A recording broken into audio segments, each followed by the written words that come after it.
sur cette communication. Chers collègues, honorables députés, en nous référant à la proclamation de siège, à la lecture et la dotation du président du Conseil, à la lecture de ces articles qui, comme je l'ai dit, encadrent le travail que nous sommes en train de faire. Merci, Excellence, Monsieur le Président de l'Assemblée nationale. Article 47. Le chef du parti majoritaire ou le chef du premier parti de la coalition jouissant d'une majorité à l'Assemblée nationale à l'issue des élections législatives et après la proclamation des résultats définitifs par la Cour constitutionnelle devient président du Conseil. Le parti majoritaire ou la coalition de partis majoritaires transmet par écrit au bureau de l'Assemblée nationale le nom du président du Conseil ainsi désigné. Le président de l'Assemblée nationale prend acte de cette désignation en informant sans délai les députés réunis en séance plénière et saisit la Cour constitutionnelle pour la prestation de serment du président du Conseil désigné. Avant son entrée en fonction, le président du Conseil désigné prête serment devant la Cour constitutionnelle en ces termes.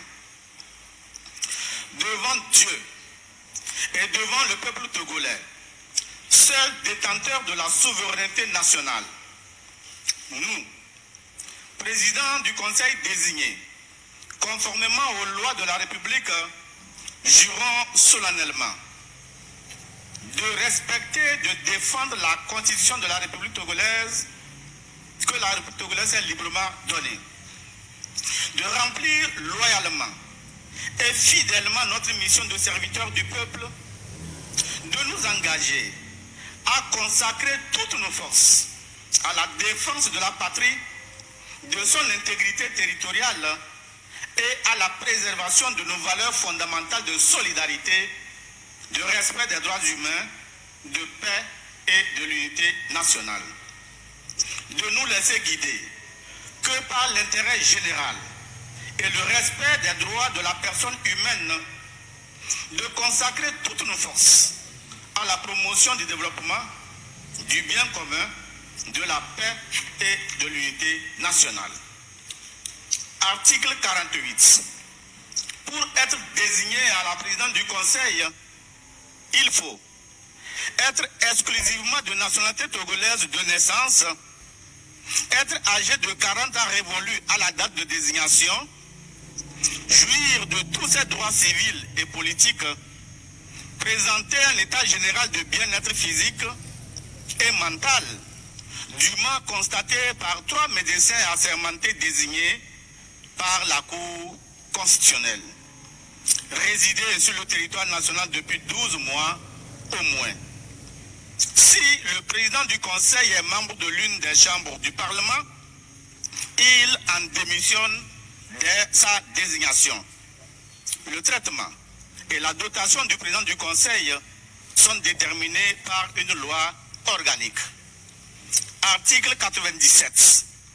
Les pouvoirs du président de la République, en fonction au moment de la promulgation de la présente Constitution, ne viendront à expiration qu'après l'entrée en fonction du président du Conseil et l'élection du président de la République. La première élection du président de la République et la première désignation du président du Conseil après promulgation de la présente Constitution interviennent à partir de la mise en place des 2 chambres du Parlement. Le parti majoritaire ou la coalition de partis majoritaires transmet par écrit au bureau de l'Assemblée nationale le nom du président du Conseil.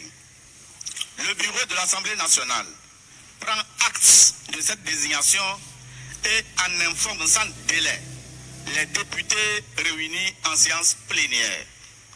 Le président du Conseil entre en fonction dès sa prestation de serment. J'en ai terminé, Excellence, Monsieur le Président de l'Assemblée nationale. Merci, cher collègue Gani. Chers collègues, il ne nous reste qu'à annoncer la désignation du président du Conseil. Nous passons donc à présent au point sur cette communication. Chers collègues, honorables députés, en nous référant à la proclamation des résultats des élections législatives du 29 avril 2024 et à la procédure de constitution du groupe parlementaire définie par les dispositions de l'article 25 de notre règlement intérieur, le parti Union pour la République, est le parti majoritaire à l'Assemblée nationale. C'est ainsi que nous avons reçu du dit parti la lettre numéro 028/04/25 UNIR/SE du 30 avril 2025 par laquelle il nous est transmis le nom du président du Conseil désigné.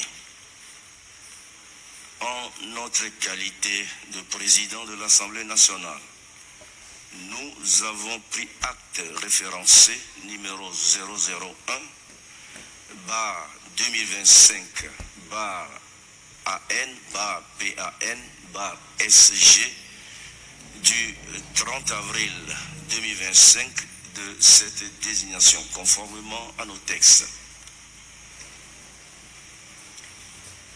Mesdames et messieurs les honorables députés, chers collègues, il me semble que pour annoncer certains événements de grande importance, le bureau me permettra d'être debout. Non, vous pouvez rester assis. Moi, je serai debout. Conformément à l'article 47 de la Constitution de la République togolaise et aux dispositions de l'article 131.2 du règlement intérieur de l'Assemblée nationale, tout l'honneur est pour nous de vous informer, chers collègues, de la désignation de M. Faure Esozina Nyasingbe en qualité de président du Conseil. Merci.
Merci, chers collègues.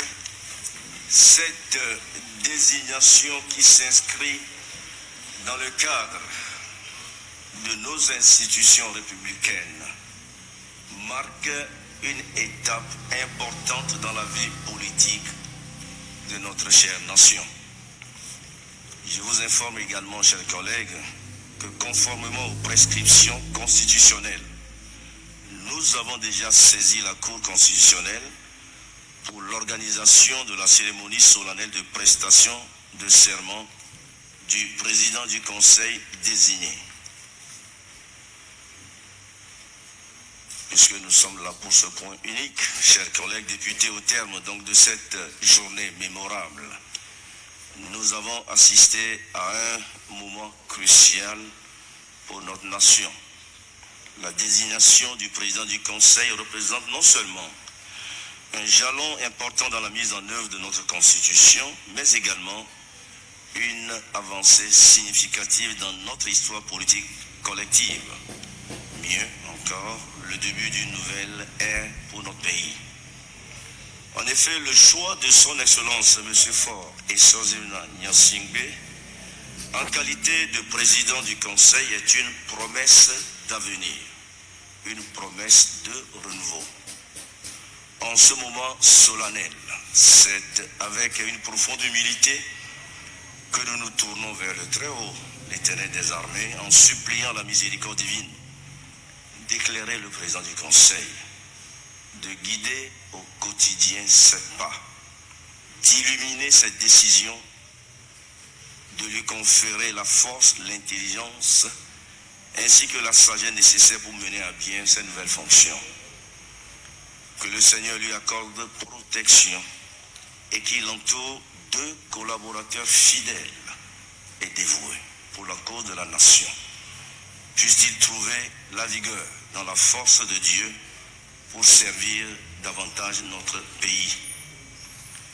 Chers collègues, mesdames et messieurs, à nous tous ici présents, que Dieu nous accorde la capacité de contribuer à bâtir un Togo florissant, uni, paisible et stable.